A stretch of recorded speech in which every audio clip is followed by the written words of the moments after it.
Hi everybody, Mark Washburn here from pondaeration.mp4, and in this week's pond tip we want to continue on with our fall series, fall pond preparation series, and today I want to talk about some aeration tips for you, how you can use aeration effectively in your pond through the fall and throughout the winter months.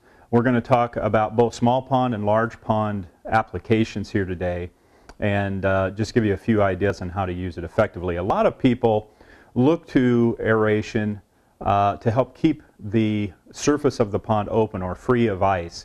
You don't need to keep the whole complete surface open, but by creating a hole in the ice or not allowing it to freeze completely, you leave the opportunity for gas exchange. Toxic gases from the pond can escape into the atmosphere. Fresh oxygen can be applied into the pond from the surface, and so having a hole open is a great thing to do.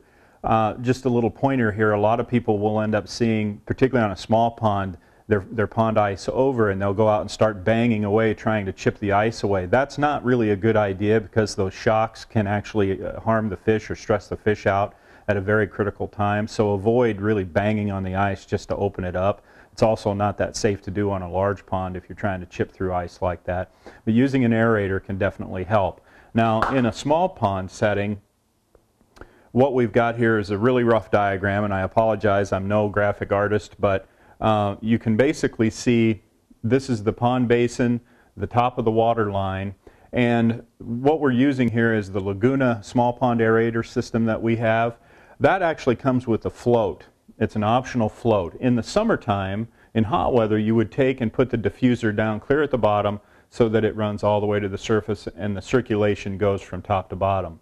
In the winter time, if your goal is to keep some surface area open, there is an optional float that you would actually put here and then suspend the diffuser maybe a foot or so under the water line.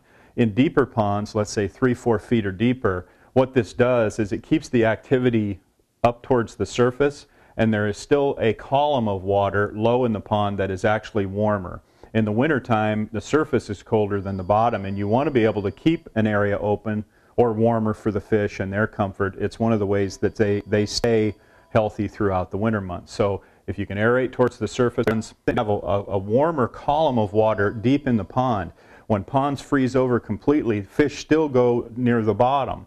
If you do have a diffuser in the pond, though, you don't want to run it again at depth. In the summer, you would run the diffuser at the deepest part of the pond so you get complete circulation.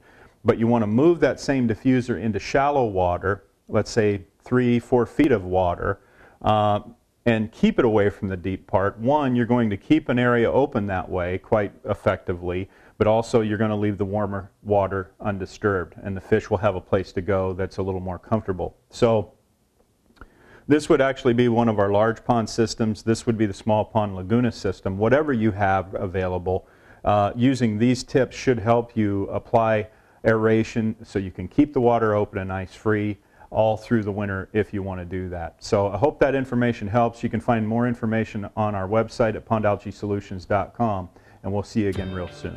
Take care.